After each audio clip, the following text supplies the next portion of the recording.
Welcome to the 4th Annual Diversity Monologue. We're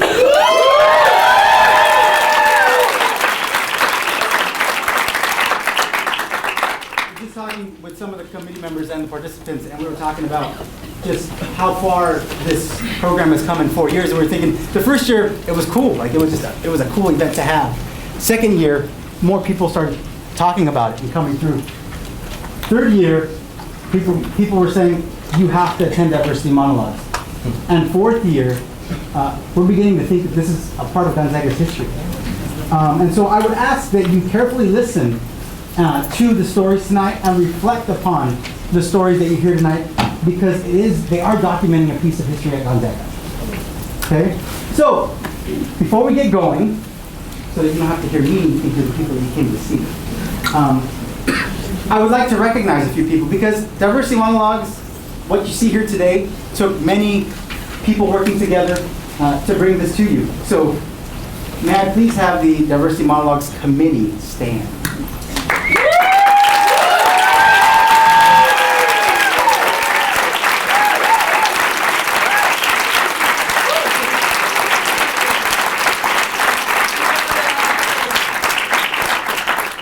And if you don't know them by name, it's Renee Alvarez, Moncherie De Castro, Jordan Love, Deanna Smith, Tatiana Tuccio, and last but not least, Ruben Yamada.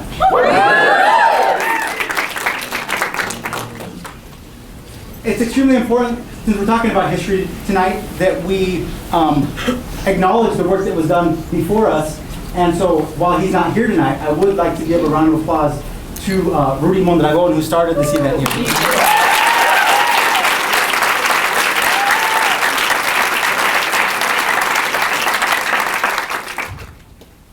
Some of you may have been approached by our work study students in UMEC this week, trying to hand you a flyer in front of Crosby, or every whiteboard that you saw in College Hall had diversity monologues in it, res halls, and so they did a lot of work to help with this as well. So could we please give them a round of applause?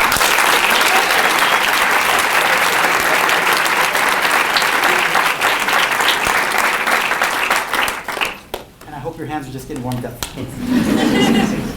So two very special people that I would like to personally thank, because they not only have supported this event, but also just overall work in the office that we work in, the Unity Multicultural Education Center, Deb Ellis and Sean Washington.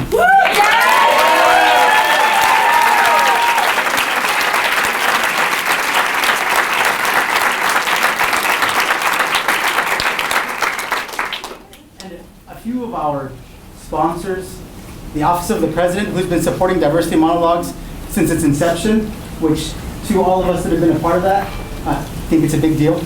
So the next time you see Thane, give him a high five, hug. GSBA Gab, Parent and Family Office, and Patty Gates of the Community Building Foundation are our sponsors. Let's give them a round of applause.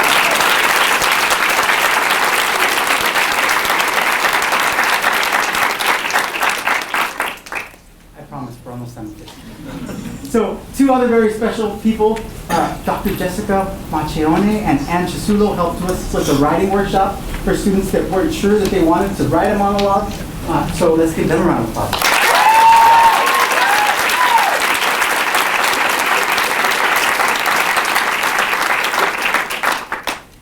And our four wonderful judges that we have here tonight.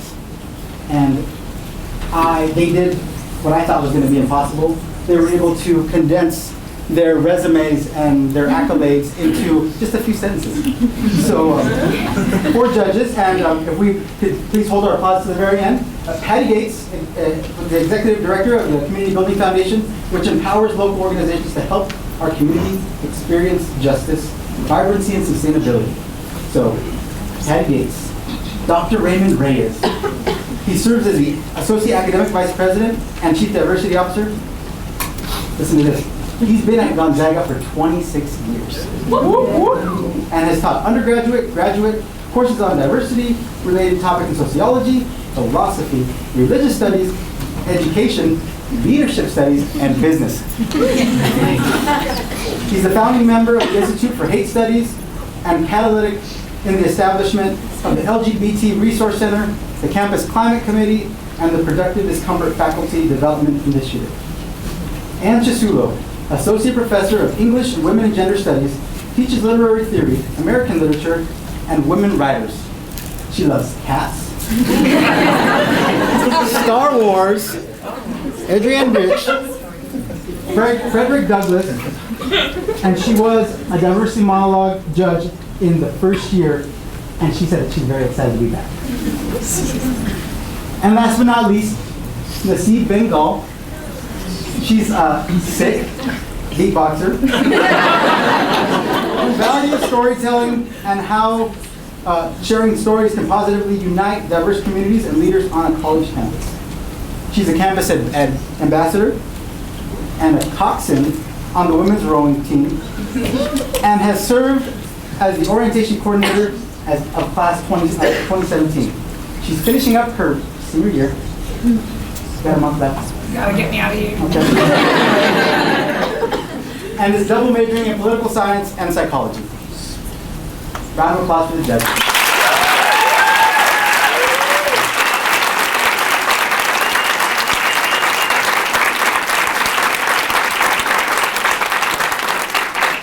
So now I'm going to introduce the MC for tonight, and we'll go ahead and get going. Michael Bethley is the founder of Bethley Entertainment, a company dedicated to inspiring, motivating, and encouraging individuals to be. He attended Eastern Washington University to pursue an interdisciplinary study degree with emphasis in graphic design, communication, and film. He uses each of those skills daily as a producer and director of promotions at KAYU Fox 28. He's a freelance graphic designer, video production producer, and active advocate in the community. He's also, some of you may have seen him, he's an MC of spoken word, poetry, and a hip-hop artist. Michael performs at various events, including being the host for B, an open mic night.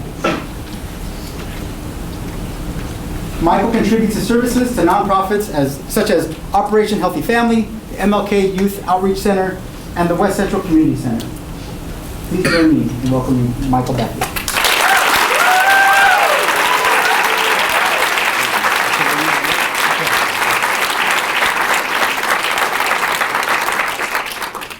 I'm gonna use the mic because I love hearing my voice. If that's okay with you. How you guys doing tonight? I apologize for the long introduction. I should have put it in 1 or 2 sentences. My name is Michael. Hey. As he said, I am Bethley Entertainment. I do an open mic night. I used to do an open mic night. We stopped currently, but we're working on a video production that will put it on CMTV, Channel 14. So if you're interested, look me up. All right, let's get the show started though. Let's go. You guys ready for some diversity monologue? This year's theme, last year I had the opportunity to be the halftime performance, and it was an honor, and I'm so grateful that you guys allowed me to do it again, host it this year. So give them a round of applause. Give David a round of applause for allowing myself to be a part of this. It's a great event that I love to be a part of. Now, monologues. Monologues are performances or speeches that people do by themselves. And in ancient Greek, what they did for a monologue, they used those, performed those to show a passing of time, a passing of a significant of time. Tonight, the 8 performers are giving you a piece of their lives, a piece of time that has passed in their lives, and sharing their story with you, showing the power of their voice. So give it up for them for showing the power of their voice, because each and every one individual stories can have an impact on yourself or someone else that will help them get through life. So give it up. Give a round of applause for them one more time. One more time. I encourage everybody to be engaged to the performers. Give them your eyes and ears. Listen to what they have to say. Hear what they have to say. See them performing so that you can feel what it is that they're feeling when they put it down on paper. Is that cool? Yeah. All right. In the course of their performance, if if you like something, you hear something, it is norm for, in a poetry setting, to give some snaps. Let me hear you snap. Snap if you like what you're hearing. If you like what you're hearing, you agree, it just hits you somewhere in the heart. And you save the applause, you save the clapping for when they're done. Is that cool? All right. I encourage you guys to be just engaged again and just feel comfortable. I mean, we have you guys sitting on the steps. You guys comfortable on the steps? Anybody else? There's room down here on the floor, too, if you guys want to come down. So just get comfortable, relax, and again, open your ears for the stories of the performers tonight. So we're going to get the show started. Our first performance, first let me tell you what I'm going to do. I'm going to introduce who's coming up. A video is going to play. I'm going to introduce first, then you give a round of applause for them. Video is going to play, and then they're going to come up and perform their piece. Got me? Yes. Cool. All right, coming up first, we have Mr. Aaron Lee. Give him a round of applause.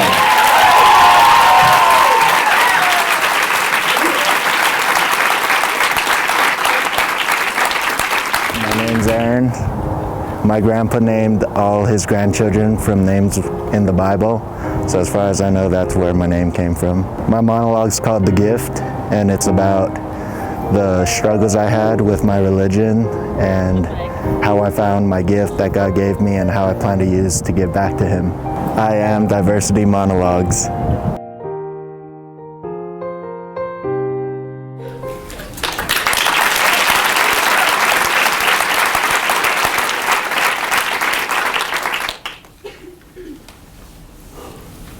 Okay, so the year was 99. I was sitting at my desk when I scribbled down a line, and suddenly I was compelled to write another and make them rhyme. I barely remember that time. I was 8. New date, it's '01, and I'm writing these poems. For who? For no one. Nah, just myself. See, I couldn't give these to anyone else. They were secrets locked away in my ink. Every feeling I feel, every thought that I think, I learned to write them in my books, my words bounded together by the bindings. With college ruled lines, I was finding comfort in my rhymes. But then, in the year of '05, I found that my life was at a divide. Because within these composition books, between what little notes I took, little rhymes would hide, only to be seen by my eyes. Just a freshman in high school thinking that these words made me soft. Rhyming was cool, but to call it poetry? Nah. Giving in to the fear of what my peers thought, there was just no way around it. Poetry wasn't cool, man. But I really loved the sound it had when I played around with the words. I was so proud of it. Then almost 2 years passed by, and then I found it. It was '09, and I heard the lyrics that I can credit for changing my life. 3 rappers, 2 of them Korean, 1 Christian rap song that actually had real meaning. Lyrics of the chorus echoing through my head, on repeat for a week, the voices that said, Lord, give me the strength till I get there. So let me stand, not just sit there. You gave me the gift, now I want to give it back to the best of the best, so heck yeah. From that moment on, I felt a new music inside of me. There was a beat, teach, rhyme, and rap became a new part of me. I found the power of my voice as I put my lyrics with some rhythm to the music of my choice. The vocal cords I was concealing were revealing a secret hidden through this speaker I call a mouth. And once I found it, I was living. Breathe it in. I took 1 breath and I was rapping. Lights, cameras, action. I was going to be a star, right? Nah, not like that. I was going to use my gift to give back to Him. That was how I rapped. Now fast forward a couple months to 2010, and my world is going downhill quick as this Christian leads a life of sin. I almost lost it all. I lost my girl, I lost my education, and that whole year of 11 I was busy flirting with Satan. Depressed and shaken, lost all of my hope, and created a song that was titled The Sky's Broken. The feelings were scornful, full of hatred and confusion, with selfish thoughts and a bitter heart about this life that I was abusing. It went, I feel like you're supposed to be here right now. Where did you go? Did the sky fall down, or did I fall into the ground into a hell hole? And am I digging my so deeper? You're supposed to be my teacher. Well, then why did I leave, Lord? Can't you see I'm weaker than I was before? I used to be strong back when I had a love and hope. It was known across the world the kind of love we had, the kind that ends up one way, with both of us becoming mom and dad. But shit got bad, and so I went in through the towel when your guidance wasn't there when I needed it. Now I'm in a funk, I'm hardly sober anymore. My thoughts are always high and drunk. It makes me, Lord, let you know my faith is sunk. almost exponentially. I'm mentally in defeat. Can't you see? I'm beat. So I hope you understand why sleeping through these Sundays I no longer feel your love beaming down through these sun rays. I'm sorry, Lord, but I gave all my love to you, hoping one day that maybe we could rendezvous. With every move I made, I was praising your son's name, but the sky fell down on me, so who's the one to blame, huh? Shortly after, I refound my faith and restarted my walk in Christ. And my life improved greatly, and I realized it wasn't right. I was remorseful of the song and anger I had towards him, and I realized it wasn't just God punishing me for my sins. It was a test that I failed but can repay through my voice, because I'm here today in front of you to show you how this boy grew up to be a man because of his ways. And when your days seem gray or you're running low on faith, remember he's there by your side, wishing you turn to him for help. Instead of demanding and asking why nothing is ever done for yourself. Instead, asking for the strength and courage to keep fighting your life. And remember to spread your love with others in the spirit of Christ. Because the moment you lose your faith, you lose your angels to your demons. Your heart becomes shackled to your pain. You lose any chance of freedom. I remember how much I hated him and thought I'd never believe again. But then I realized he sent me those words so I can show you all how to see again. I was never giving up on you, though you left him cursing in disrespect. He can forgive you for all of that, and he's there when you have nothing left. See, the devil can tempt you, and you can choose to play along. But when that dance is over, and you play through that last song, remember he's waiting for you to come home. My gift is my voice, and it's purely God-given. To spread his word through my words is how I choose to repay him. Thank you.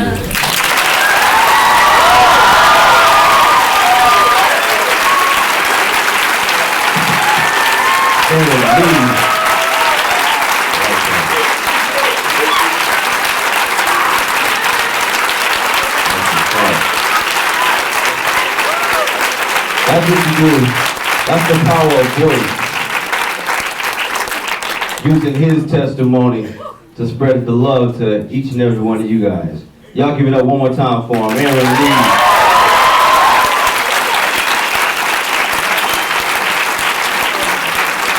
Now, there are judges here, and I forgot to mention this when I first started, but there are judges here. But I'm going to steal what the host from last year said. The point is not the point. The point is the poet. All right? So no matter what the judges, no offense. No matter what they give them, no matter what scores they give the contestants, it doesn't matter. We don't care. Let me just say, we don't care. We don't care. Again, no offense. All right, moving on. While the judges are, you guys done with your scores already? Oh, they're fast. Okay. So the next performer coming up, I want you guys please to make some noise for Miss Corinne Gold.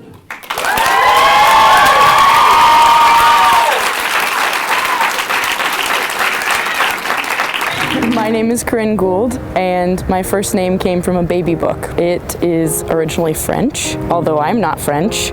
It means maiden. My monologue is actually untitled, and I was inspired to write it after watching the Sister Outsider Poetry Slam on campus. I adapted kind of a spoken word poem I'd written into more of a prose style monologue. I am Diversity Monologues.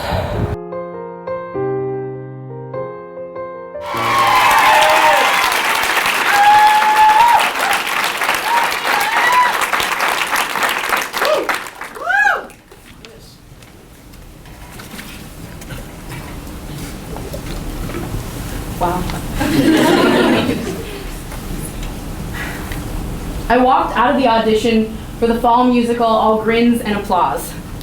My parents pulled through the roundabout with my dad driving Mom's car.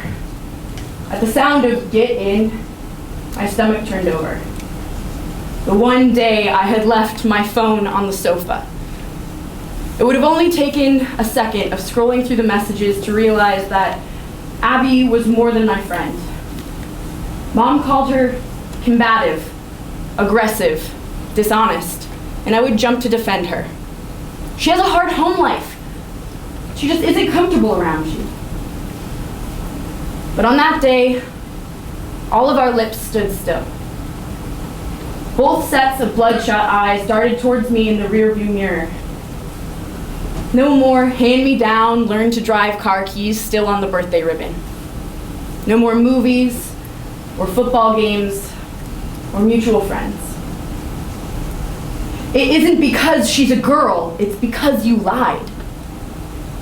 Over and over, through my teeth and my tears, I heard my lies spill out to the people that I love, until the guilt and the fear poisoned my body with stomach aches, insomnia, starvation, and hate. Even after my parents found out the truth, I continued lying to myself. We were overcoming the odds like Romeo and Juliet. We were meant to be together ever since that first sleepover, when she had pushed her body against me in the twin bunk bed and I hadn't said no, or I hadn't known how. Maybe I had asked her to. I am too brave to let myself be violated, so I must have wanted it somehow. When my parents stopped fighting us, it felt like there was no one else to oppose. She would get drunk, but I didn't want to kiss in front of a crowd. We started to fight each other as violently as we wished we could fight the ignorance, boredom, and homophobia of every small town.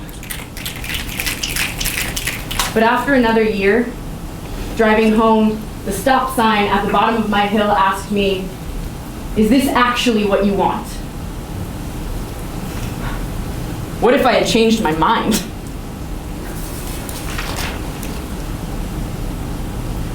Through clenched teeth, she asked, "Do you wish I had a dick?" But I couldn't scream back like I had in the past.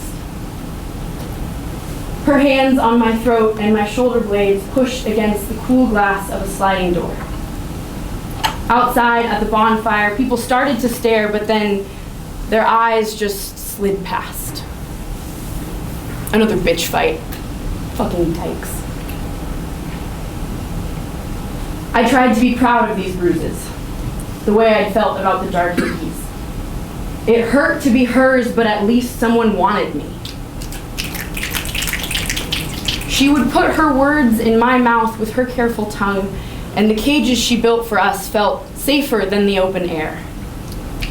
When she asked me to speak for myself, I told her I was gay rather than admitting, "I don't know," or "I don't care." At school, the heat and attention felt like a brand new jacket, tight and a little too stiff around the neck, closing in like her fingers had. I blinked back the tears with my cute mascaraed eyelashes through every year of high school. And then I found a way out of my small town to college, where no one knew who I'd kissed standing on the corner. I could love who I wanted without feeling like the deserter of an orientation I had tried on when I didn't know what to wear. I'm told that I could be the coolest lesbian. But fluidity can't be forced, and I still squirm at her name, because she took something from me. And she wanted to hold my hand at the football game. Because I loved someone enough to let them hurt me, to speak for me, and control me with shame. After years of scared silence, I had forgotten the sound of my own voice. And I didn't even know its power until I had to go find it again. Now, finally, after more than 6 years, I'm ready to start telling the story in my own words. Thank you.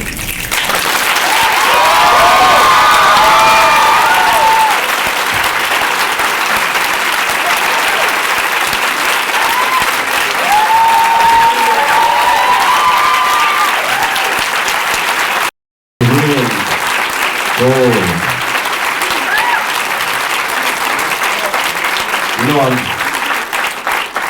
I get pleasure out of hearing all the snaps during the last two, because it just proves on point that there's power in the voice, that you guys are relating to it and it's striking something, right? Yes. So when I say power, you say in my voice. Power in my voice. Power In my voice. Power In my voice. Remember that. Take it with you. Can somebody tell me can somebody tell me one person who has impacted just the world in general with the power of their voice? Just one person, real quick. Aretha Franklin. Aretha Franklin.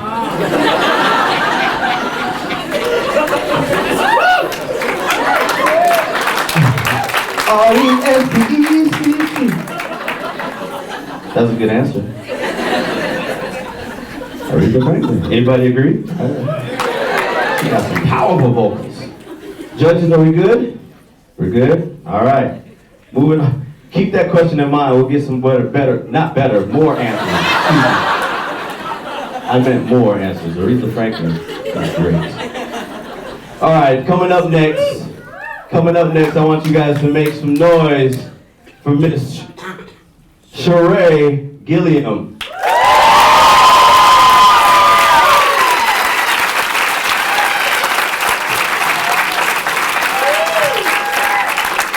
Hi, my name is Sheree Gilliam. My name is actually a family name. My mom named me that with a close family friend, and they decided to name both of their girls the same name. The title of my diversity monologue is Status Uploaded. I decided to write a diversity monologue this year because I've always been in love with spoken word, and the more times that I can get out there and share my story, the better. I am Diversity Monologues.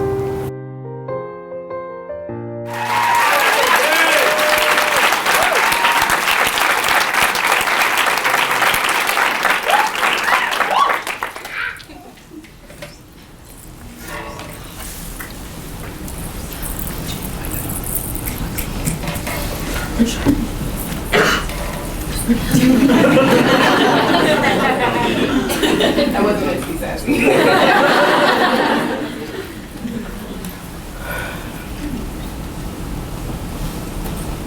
Status update.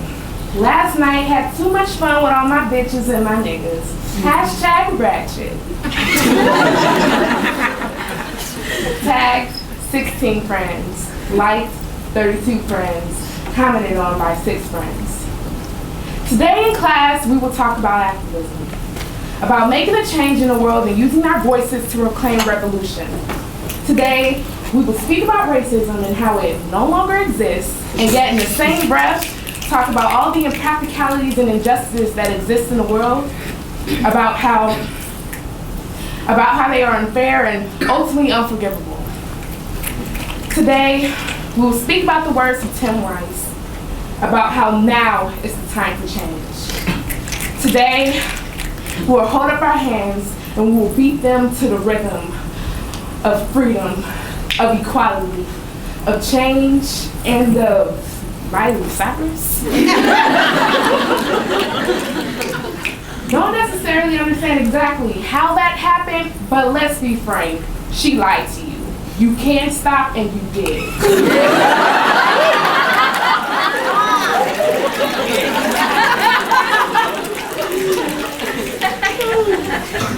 All the things you were saying in class will be forgotten as soon as that Niggas in Paris comes on tonight in the club. The newest Ain't Nobody Got Time for That meme is created, and you're too busy pre-gaming while rocking that fuck everything skull cap to care anything about what you were just taught in class. Because you see, it's kind of hard to hope for change when you do nothing to perpetuate the same old, same old. And yeah, that uploaded new video of you twerking for 30 seconds on the wall, it's just a new thing, but you can drop the blackness as soon as you step away from that wall, and you can forget all of the oppression that comes with it. As soon as you leave that wall, you will walk right into your rightful place. Tweet. OMG, the heaters in this classroom are pinked up way too much. Hashtag ghetto. Hashtag ain't nobody got time for that. 5 favorites, 2 retweets. Sometimes you like to take a walk on the wild side. You like to show up to a party and request a little hip hop. You will show up holding a 40 wrapped in a brown paper bag.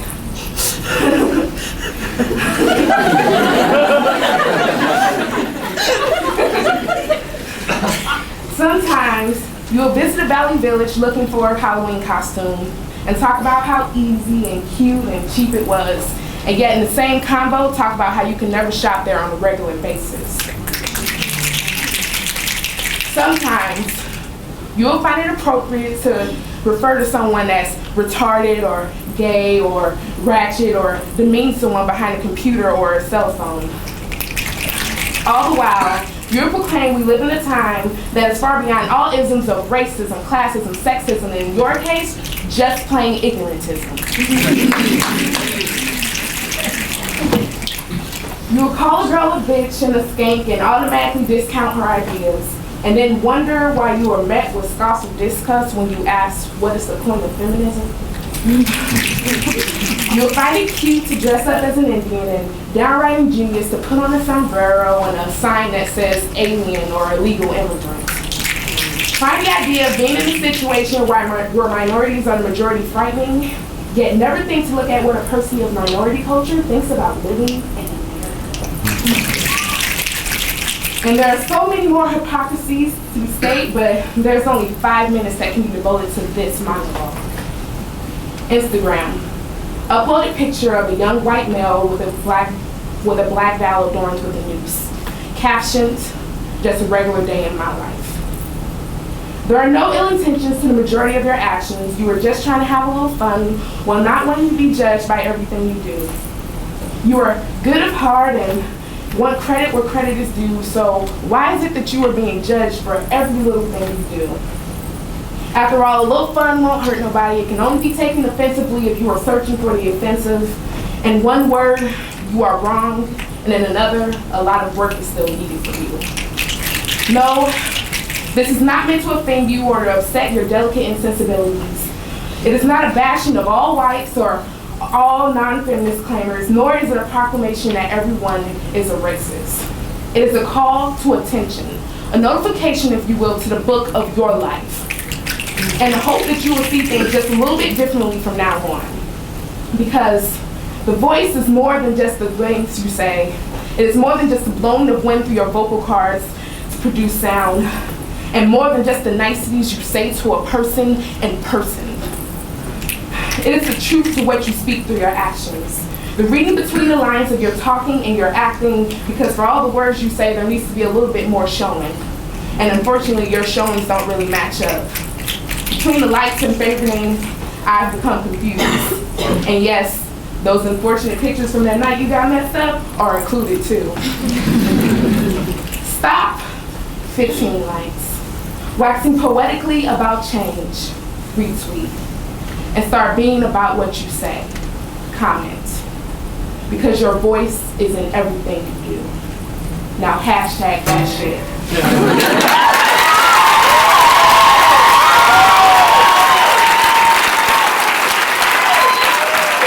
I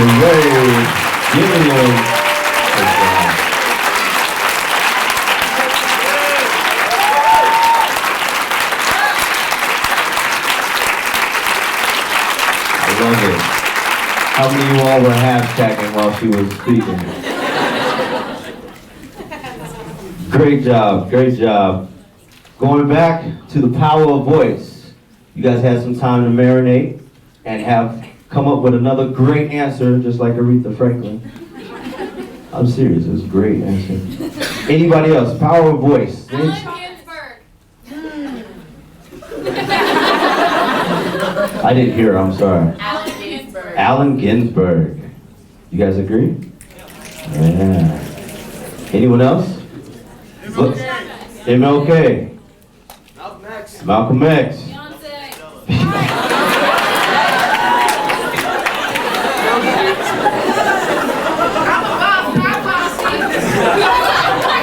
There's nothing powerful about being drunk in love. No,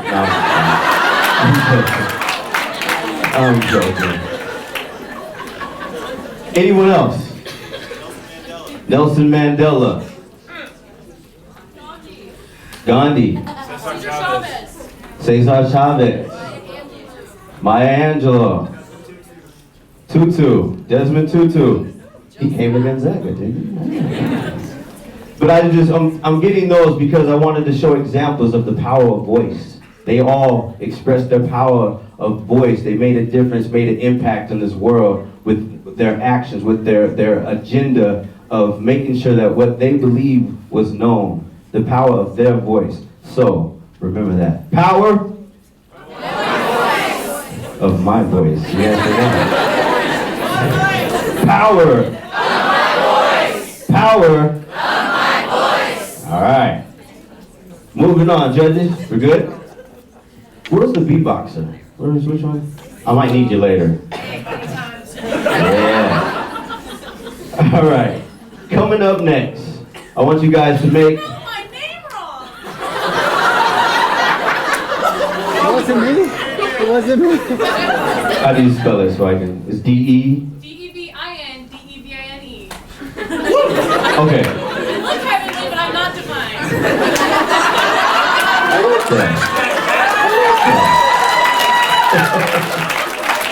I want y'all to make some noise for the heavenly looking, but not divine, Devin Divine.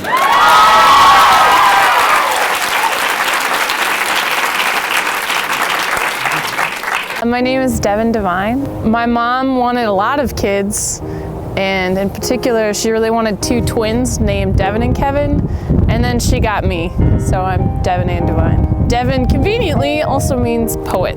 My monologue is called Never Nested. It's a poem about my relationship with my mom and about how I grew to be a person out of that. My name is Devin Divine. I am Diversity Monologues.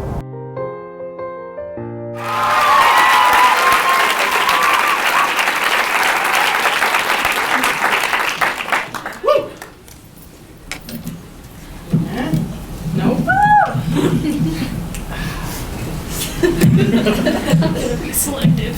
This really twists, doesn't it? Tonight. God, this doesn't count my time.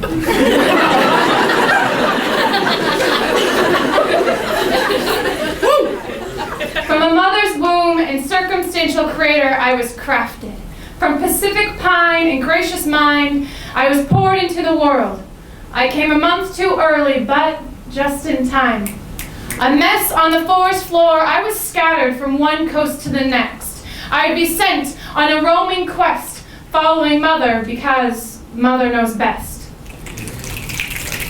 There is neither hammer or nail, only a man to give into pliable action, reliable as the silence of timber falling with no one to see. The tree that was split into 2, what was whole was now just you. From these woods, crawling on spiny limbs, I would find worn down trails, but never followed, trumping and stamping, going and growing my way. My mother placed sticks in my hands at the tenderly creative age of 7, but I never built mansions or homes. Rather, my happy hands built roads without ends and paths without fences. I was a bird who knew nothing of nests, and who didn't dream of resting or landing on any tree. Built of mossy wants and high-flying hates, I wasn't of any proportioned plan. There were no sketches or drawings or plot points for this earth child, because at age 7, I knew that raising me was not what this mother was here for. We would plant ourselves by the wrists, fingers finding each other, and knotted branches of mother and child would satisfy my innate need for a sense of place. There are young lovers who scar their names into bark, but Mother told me skin can heal. So I scratch, peel, and fall apart, naked and shirking from the seasons. Each time I am cut, I can be found in the rings that count the years. Bucked, chopped, and chopped by every man who presumed he is a gift from nature. Men that sought to plant seeds into wetlands, and men that thought that trees, like paper, are meant for a one-time use. I was found on the dying shores of the Sound, a creation now crumpled. I had drifted. Mother acted as healer to the marring marks and showed me that I've always been strong enough to stand alone. On Arbor Day, children across the nation plant trees, hoping to give oxygen to a world in need, and yet I am reminded each day that my mother is the very reason I breathe. Because where mother goes, I go. Because mother has been tested by this world many times before. For my feet are crafted by her wisdom of mistakes made. Tradition triumphed year after year after year of unforgiving seasons. Though nurture was not yet in her nature, when roots had not yet been planted, and when mother's mother knew best. So here I am, daughter, not defined within botany, not tied or rooted, not living but thriving. Here I stand. I am not a tree, I am not a bird. I am a creation of yours, but God damn it, I'm self-crafted by me. I hope to last, to exist, to withstand. I am more than a gift. I grow taller than the sea. Because of her, even if I am never nested, I am the home of all that I need. Thank you.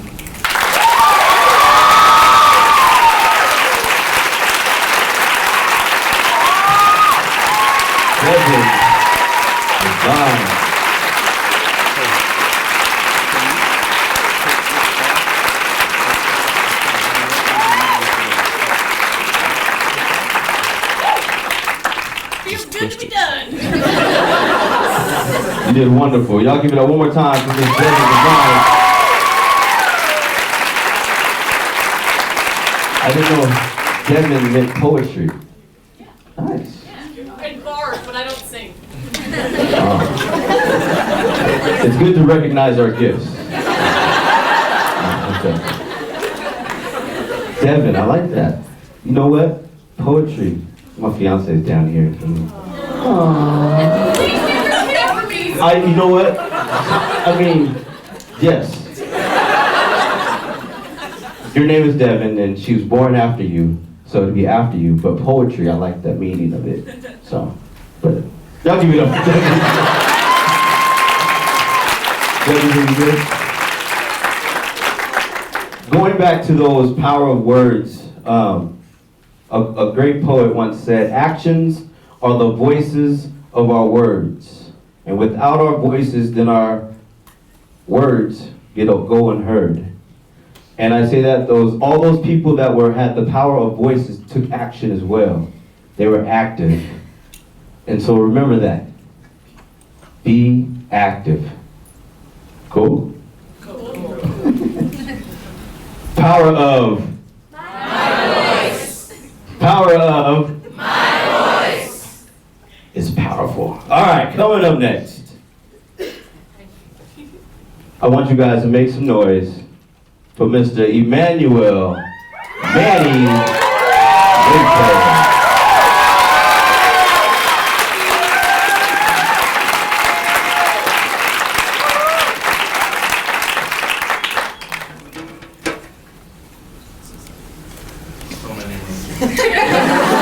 Hi, my name is Emmanuel Lopez. I go by Manny. My name comes from a Bible verse, Matthew 24, I believe, that the virgin will bear a son, and she shall name him Emmanuel, which means God is with us. So the title for my monologue is to be the man of the family. I picked the title for my monologue based on the fact of the day after my dad left us. As he was leaving, he told me I needed to be the man of the family now. I am Diversity Monologues.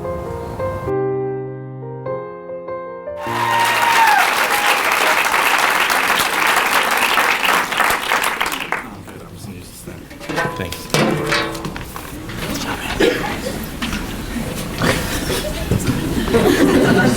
The lack of mustache.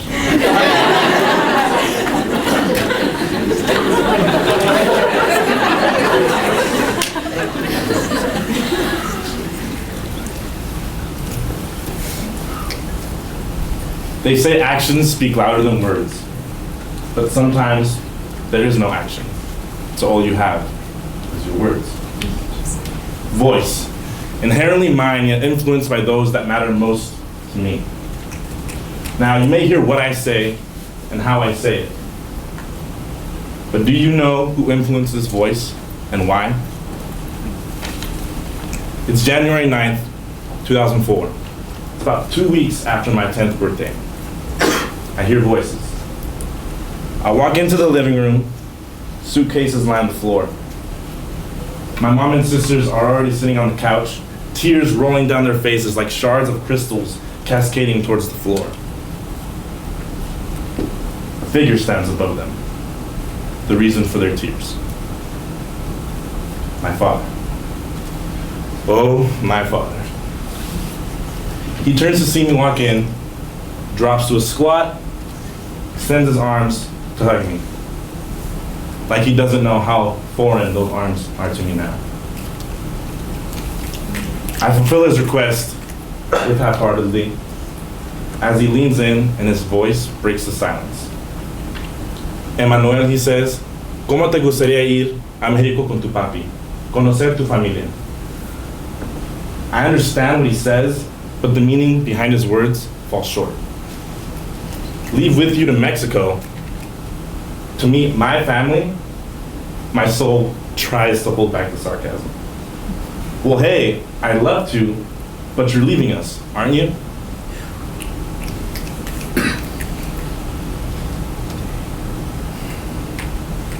These thoughts blink through my mind. Couldn't hold the sarcasm back.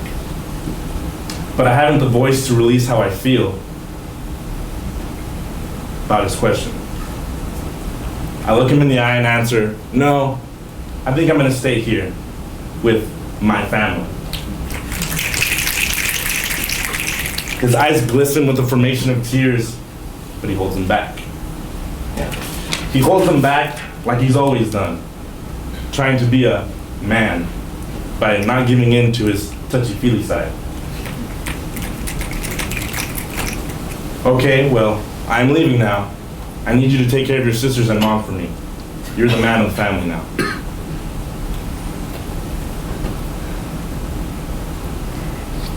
My mind races 1,000,000 miles per hour. The man of the family? But I'm just a kid. How can I ever care for them when they're the ones that have watched over me and protected me since day one? And who are you to pass on this important responsibility you are not walking away from because you failed?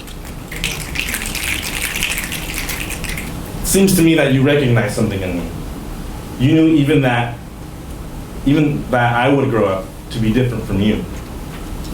I would be there for my family, unconditionally, challenge myself for their benefit, selflessly, love them forever no matter what or how hard it got. That is what a man does. He walked towards the truck and drove off. The rumble under the hood fading like the old photos I go through from time to time of my father and I.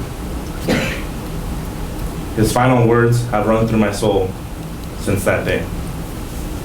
They are what drives my journey to be the man I hope to be. Thank you.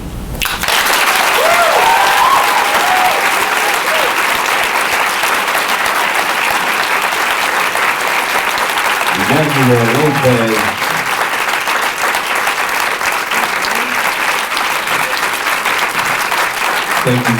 for sharing that.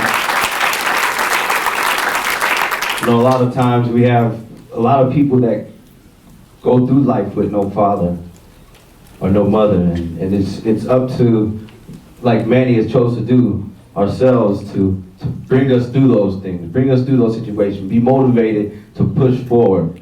So give another round of applause, please, for Manny.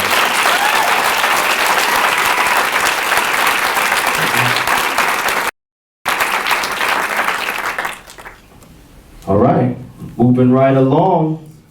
Coming up next, I want you guys to please make some noise for Mr. Derek DeRozier.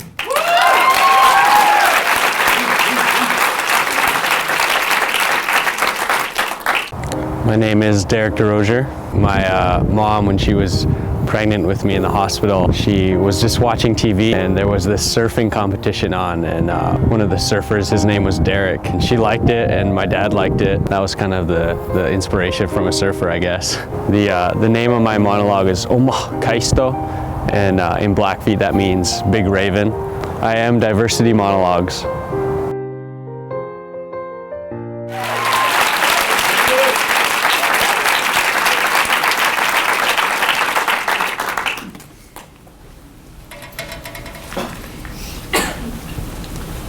Sometimes being diverse feels like a curse. You never know if you should rehearse. Sometimes it's hard to gauge whether it's better or worse. Living in two worlds that cannot easily be combined, but will forever be intertwined. Sometimes you want to shine without being called a credit to your race or having your future predefined. I was raised on deer and elk meat, lifestyle of the unique. Grown on the effects of a biracial union, hardly defined by these societal institutions. Roots of the Blackfeet Nation, these questions got me pacing. What is the word ethnicity? Can it even be defined with authenticity? Back and forth these questions take me as I move along my timeline, confusingly. From kindergarten to 8th grade, these issues were never realized. No thoughts of growing a braid, no ideas of being colonized. My 8th grade year, I had 3 classmates. Needless to say, it was easy to find a date. My character began to be built upon the court, but I was fascinated with every sport. From grade school to high school, the transition began, and I started to wonder where I fit in. Back and forth, these questions take me as I move along my timeline uneasily. 60 to 600 students. High school was the center of the reservation. There began my real education.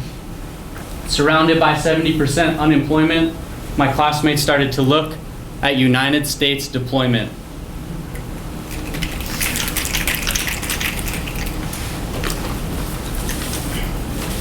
Traveling for sports, my team was looked at as criminals, followed by store managers and harassed by coaches and fans, flipped off by parents who stood in the stands. Meanwhile, the locker room contained the same atmosphere as I was seen as white rather than one of their peers. Accepted in no dimension, I was forced to change my perception. Back and forth, these questions take me as I move along my timeline, frustratingly. Gonzaga became my next destination, fortunate for the scholarships, eagerly anticipating my higher education. Basketball focused in a community-like feel, there could be nothing I had to conceal. But after a year, the environment was a polar opposite. It was like a bowl of vanilla ice cream without any chocolate. You're Native American?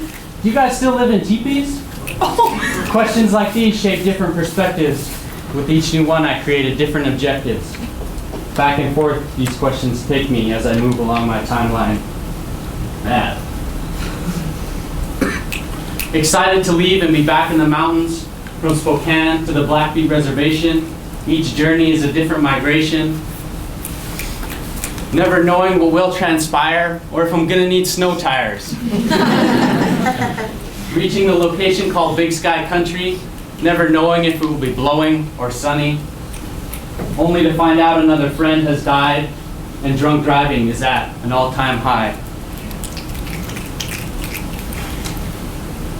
Unable to contribute to the Blackfeet Constitution, forgetting that on the reservation, identity is determined by the blood in my veins, originally imposed by the government. This shit's insane. Our own people filled with disdain, rejecting our relations based on the color of their skin, stemming from generational trauma, including fear and pain. A short time in the environment of where I come from, but back to campus, where sometimes I feel numb about the education of students, or lack thereof, of the origins of GU, and all of the above.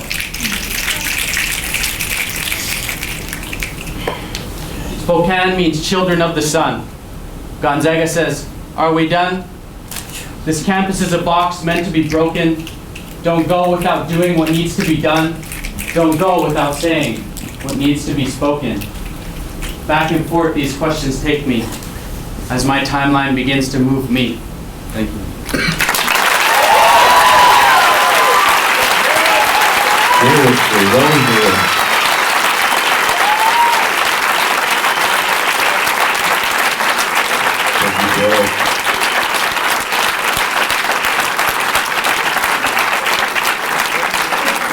guys enjoying yourselves so far? You enjoying the pieces so far? I am as well. I have a poem that I have a line in it. One of my favorite lines. I had to write it down because I forget sometimes. I said, I'm a product of my battle wounds. And as my scars show up, you'll see that I made it through. And I'm hoping that I'll be able to use my downfalls and flaws to empower you. And that's what they're doing tonight. They're using their stories, their triumphs, their mountains, their hills to empower you as individuals, to help you through yours. I'm a strong believer that that's what we're here for, to help each other. That's what B is about. That's what Bethany Entertainment is about, is just helping each other. So make some noise for yourselves and for helping each other.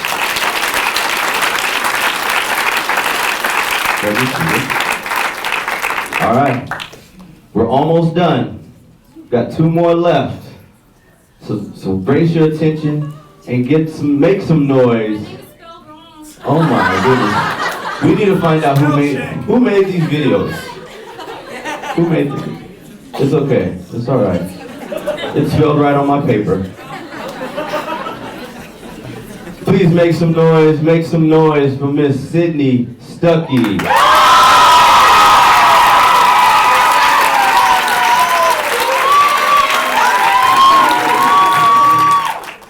My name is Sydney Stuckey, and I got my name from my dad. My mom wanted my name to be Sinclair, which I'm glad that wasn't my name. So the title of my monologue is A Letter to My Mother. I decided to write a monologue because I love having the impact of someone else's story affect me, and if I can do that for someone else, then I know I've done my job correctly.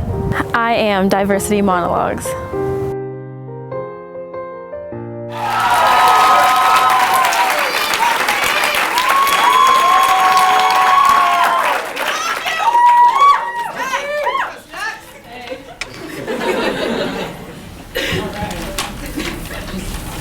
I'm really nervous. I'm shaking a lot. Okay. Dear Mom,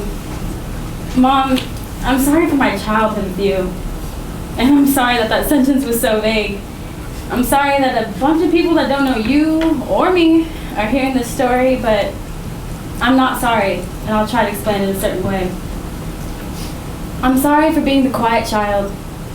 I'm sorry for neglecting hugs from various uncles and aunts. I'm sorry I sat idly behind while you and Dad continued to spat. I'm sorry that you and Dad split up. I'm sorry that you didn't have anyone. I'm sorry that you had raised the 3 of us. I'm sorry that there's nothing we could have done. I'm sorry that years continue to pass us by. I'm sorry that I never changed. I'm sorry you became lonely. And I'm sorry that Ashley was the one that stepped up to the plate. I'm sorry for complaining about how hungry I was. I'm sorry that I was so frustrated we never had any money. I'm sorry for making you feel worse than you'd already felt. And I'm sorry that I was just too naive to see.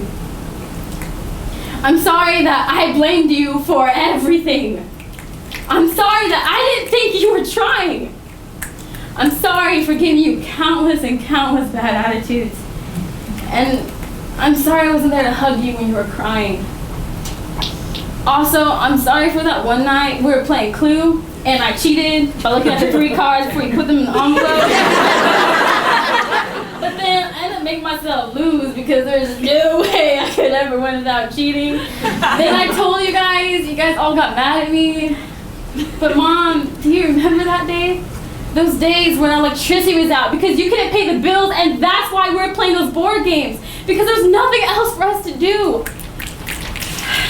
But Mom, I'm sorry that I sat on your bed on that cold spring day. I'm sorry I had to clear my dry throat just to make my mouth open. I'm sorry that the words, "I don't want to live here anymore," escaped from my lips. And I'm sorry that I made your heart become broken. I'm sorry that I wanted to live with Dad. I'm sorry that I didn't tell anyone of my plan at all. I'm sorry that I made you break down and weep. And I'm sorry that I didn't just walk away, I ran. But Mom, it's okay. It's okay that me and Stephanie left you. It's okay that you need to be on your own and for you to find your happiness. It's okay that we had to see you less just to see you grow more. Mom, please, it's okay. It's okay because it finally led me down to the path where I knew where I was going. It finally got me to see diversity.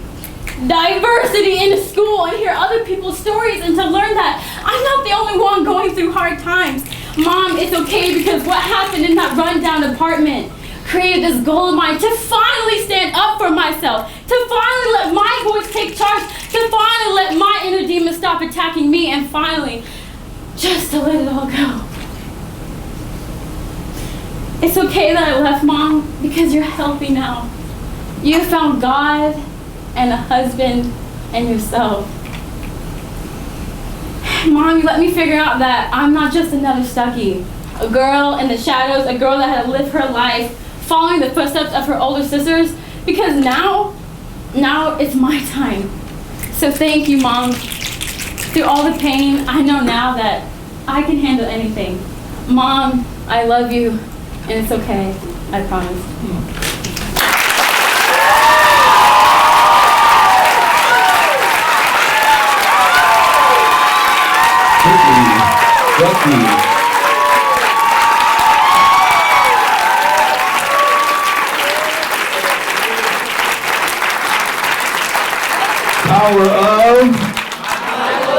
Power of my voice. Thank you, Sydney, with a Y. You guys give it up one more time for her, one more time.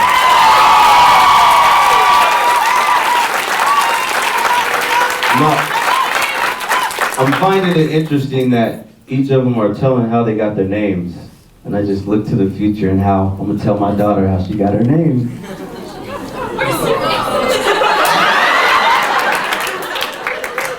She doesn't know it yet. You can change the spelling, it still counts. How can you can't respell Devin? Well, sometimes people do it with an O.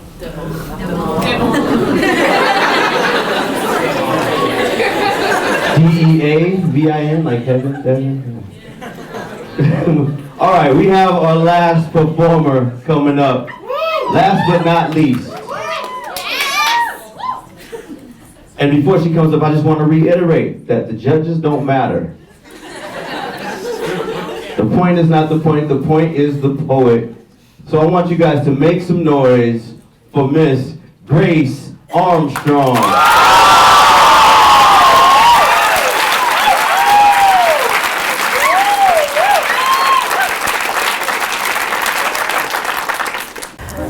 My name is Grace. I'm an only child, so my mom said I got my name because I was just a gift from God. And I kind of called her the other day to ask her more about that, and she was like, no, that's what everyone's gonna say, don't say that. My monologue is called Why Aren't You Afraid of Me? My mom just always taught me that your voice is only as powerful as the people you help with that. I am Diversity Monologues.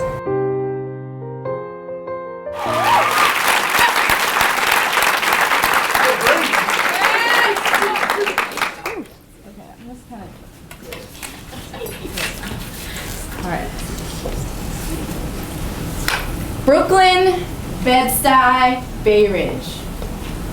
Queens, George Costanza, Triborough Bridge. New York, New York, the city of a million voices. My roots, my origins, my everything. My parents are both die-hard New Yorkers. My mom's a Motown music lover from Queens, and my dad's a brother of 6 from Brooklyn. As you can imagine, this dynamic duo made for some colorful childhood experiences growing up in overly polite, considerate Seattle. Despite these embarrassing moments, this duo gave me the world. They told me rich stories about anti-war protests they would skip class in high school for. They told me about Dominican, Puerto Rican, and Cuban pride festivals that filled their summers. They told me about the Stonewall riots of the gay rights movement that took place just minutes from their homes. My parents made me think that everyone in New York was a superhero. People here waged war against the closed-minded and greedy. They weren't afraid to get messy, loud, and angry to achieve a moral goal. My parents made sure to pass down these traits of social justice to me. Ever since I can remember, my mom has toted me to peace rallies, political debates, and underground social justice meetings. At the time, I thought this was completely normal activity for a young girl. Not every 9-year-old doesn't know what WMD means, or who Dorothy Day is. Could have fooled me. Once I realized my mom was fulfilling much more than typical motherly duties, she became the most interesting person in the world to me. Mommy, what did you learn about in school? Was your room painted pretty blue like mine? Who was your hero growing up? These talks quickly made my mom my hero. She grew up in an Irish household in Queens. Her dad dropped out of school before he even reached grade 9, later became a raging alcoholic, and left their family in a constant state of worry. My dad didn't have it so easy either. His family of 10 squeezed into a Brooklyn brownstone in the Sunset Park neighborhood, better known to the kids on the street as Gunset Park. He helped his family get by in any way he could, and naturally carried this selflessness into fatherhood.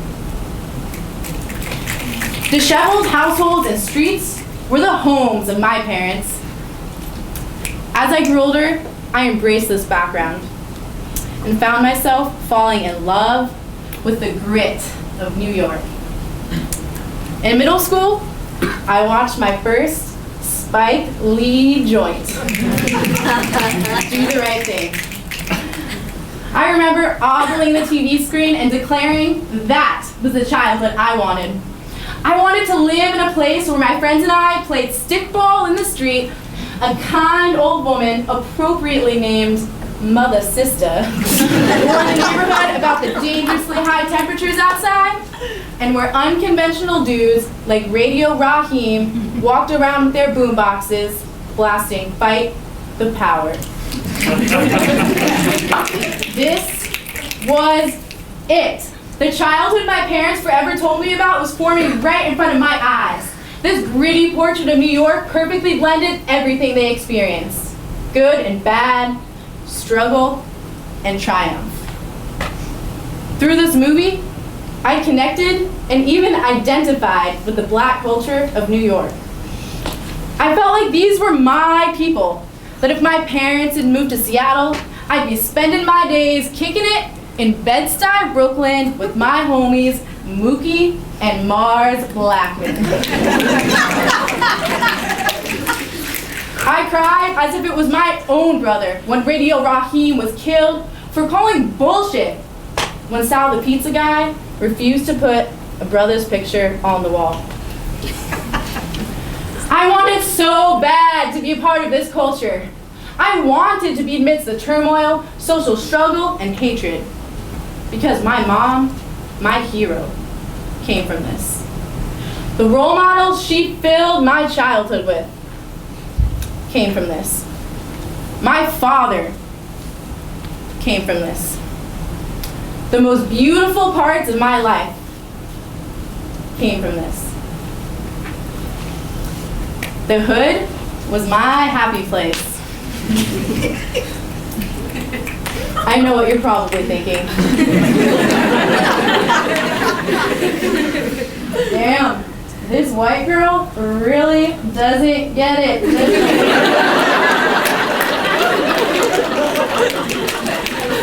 And at that point in my life, I probably didn't. Fast forward to my junior year of high school when I went on a service trip to New Orleans. I had normal expectations to help rebuild homes, but what I got transformed my life path. On my first day at the site, I saw a man across the street, unknown to me at the time. I smiled at him, nodded, and said hello. As he motioned me over, he uttered a phrase that changed my life forever. He said, "Why aren't you afraid of me?" Arnold's words hit me like a subway train. In that moment, I realized the vast divide between him and I, between black and white. I realized I would never be Arnold. I would never know what it is like to be beaten and bloodied outside school because I grew up black in the Jim Crow South. I would never know what it is like to be denied a job because of the color of my skin. I would never know what it is like to sit atop my roof for a week, waiting for a FEMA helicopter that never came. I would never know what it is like to live my life thinking people were afraid of me. As you can imagine, I was never afraid of Arnold. Over the week, we openly discussed our very different backgrounds, the heart-wrenching mistakes we've made, and the things that make us come alive. Guess what? We, two products of completely polar opposite life stories, realize the things that make us come alive aren't that different. As I looked into the eyes of Arnold, I could see all my old friends. Radio Raheem, Biz Markie, and my ultimate role models and heroes, my parents. In that moment, I realized I should utilize my vastly different background to help bring a voice to people like Arnold, rather than try and hide my white identity. Only together did Arnold and I realize that as human beings, we belong to each other. It doesn't matter if you grew up white in the suburbs of Seattle, or if you grew up black in Bed-Stuy, Brooklyn, amidst the deadly epidemic of racism. We belong to each other. In that moment, I realized I would dedicate my life to giving a voice to the voiceless. My decision in becoming a teacher was determined by this promise to myself. As I stand here today, I know my soul will not rest until I help others see the beauty and realness of kinship.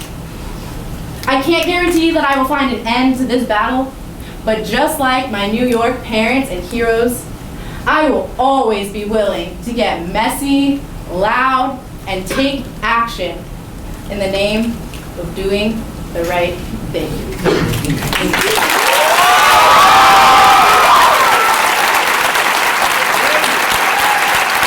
Grace Armstrong.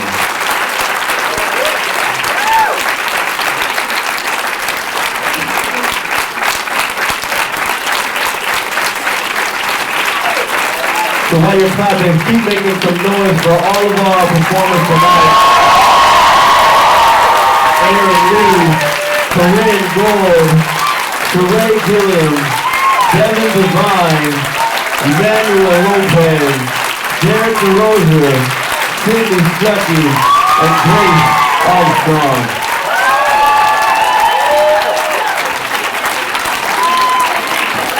Standing ovation for wonderful stories and for sharing the power of your voice.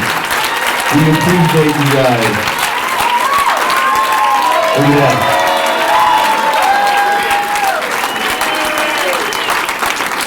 Power of my voice. Power of my voice. Power of my voice. Thank you guys for coming. The judges are deliberating. We're going to count scores. He's given me some time to perform a piece of my own, if that's okay. And right now, he's going to perform, and it's intermission. So feel free if you want to, use the restroom, or whatever. But know that if you leave, you lose your seat. Can I go? I really have to use the restroom. So serious. This piece, yes, it is intermission, so feel free to leave. My feelings won't be hurt. But this piece is I think it's appropriate for this moment, for this occasion, Diversity Monologues. For those of you who have been to my open mic before, probably heard me perform this millions of times.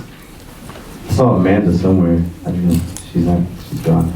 But anyway, this piece is called Be. So please.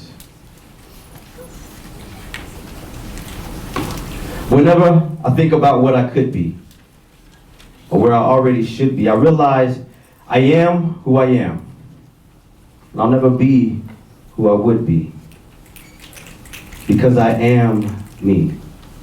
I'll never be at the bottom if you understand me. See, I skipped plan A, went straight to plan B. B to become.com, it's a movement, not a strategy. A reality, not a fantasy. So what you see is what you get. No makeup, no vanity. And it's crazy because I've been trying to figure out the complexity of my sanity. And if I've been living up to the talent that God has granted me. Because I know I was raised with a good upbringing. And I want my words to have meaning and be something that my kids can listen to. So that when they start intervening in my life can be theirs. And they can hear everything that I've been going through. That's why I try to lead by example. Hoping, praying, believing that I can change the world with my words. Even if it's just a mouthful. But see, some people are doubtful. But I want to take that negative energy and counteract it with love. To my family, to my friends, and even my enemies, because you are all entities that I believe are worth investing in. Yeah, I don't have a lot of money, and I may not have the greatest fashion,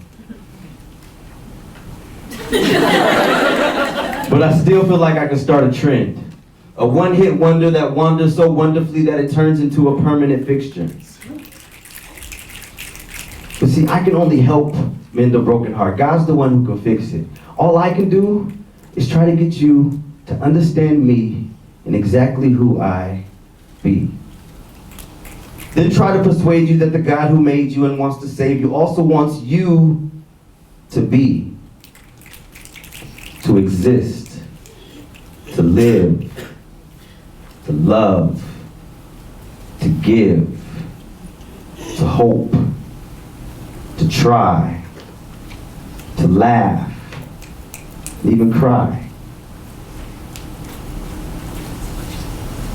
So while you're sitting there, hopefully, you're hanging on to my every word. But there's just one in particular that I hope that you let assist you, and it happens to be a helping verb. And that's be. Thank you. All right, Matt. I'm gonna attempt to freestyle, but I need the help from the audience. I need 4 words from you guys. Greatness. Pregnant? Oh. Sorry. Greatness. Love. Love. Cheating.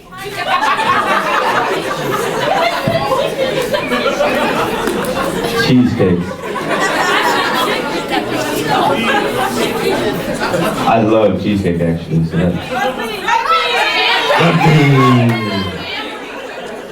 what was that one? I love the Gonzaga rugby team. They would frequent the open mic nights. I appreciate them. I even made them a song. I forgot it, but I So, Matt's gonna beatbox. Can you guys hear me? Yeah. Yeah.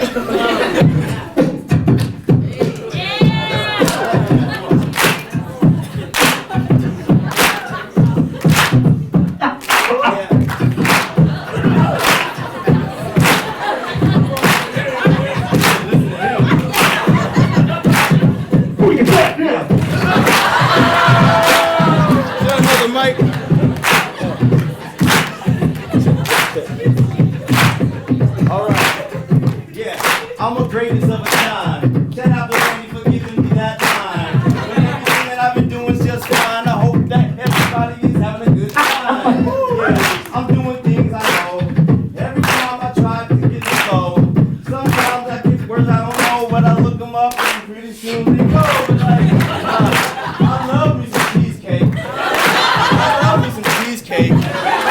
I love me some cheesecake. It's great. Shout out to the rugby team. I know that you loving me. And I love you back. I ain't seen you in a long time. What's up with that? Shout out to you. Coming around, beeping the crew, showing support for all them too. Diversity monologues, they do what they do. Yeah. It's the power of your voice. It's your choice to make certain voice is up in the air and people learn from it. Yes, people won't burn from it, but it's all about love. Yes, it's all about love. It's all about love. Let me hear you say, it's all about love. Yeah, it's all about love. It's all about love. Yeah, it's all about love. Give it up for Matt, y'all. Yeah.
All right, can we have all of our contestants to come up?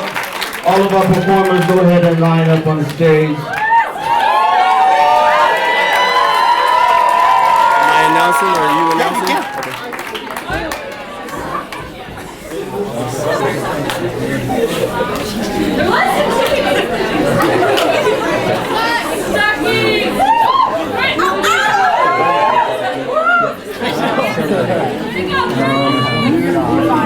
All right. Again, the point is not the point is the poets, right? All right, so let's give a round of applause for everybody and their participation. We appreciate you guys being transparent and letting us view the world through your eyes. All right, silence. Can we all hold hands? Yes, hold hands. It's all about love. All right.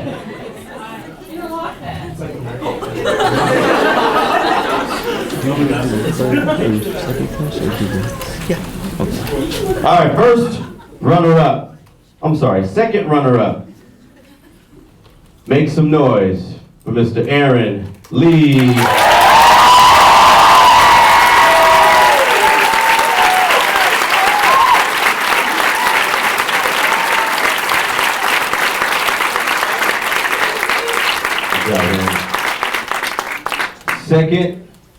First runner-up, First runner-up, make some noise for Miss Corinne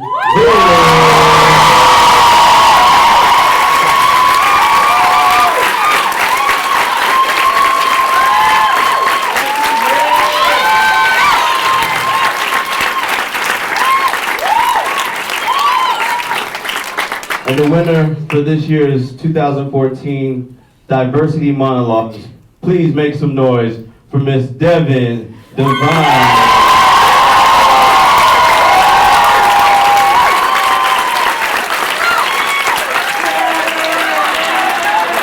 Great job. Give a round of applause for all of our performers.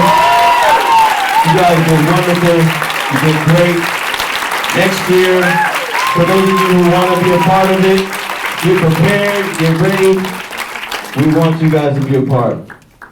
And I will put you back in the hands of David Garcia. Round of applause.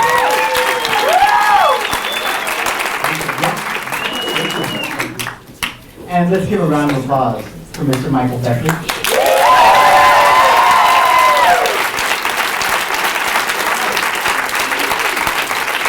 So next year will be our 5th annual Diversity Monologue. So we hope that you'll come out and support it.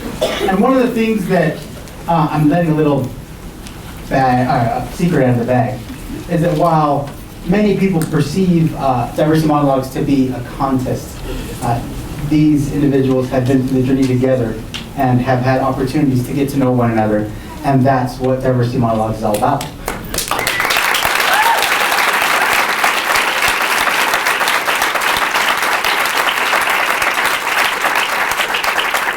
So just a few last words. One, each of you should have an evaluation. Please fill that out. And also, for those of you that are interested in, if you didn't get the publication, there are more of them out there on the table. If you have already read through the publication and you don't want it anymore, it won't hurt our feelings. Feel free to put it back on the table and someone else will use it. So once again, thank you, all of you, each of you, for coming to the 2014 Diversity Monologue. We hope that you will have a wonderful night and give yourselves a round of applause.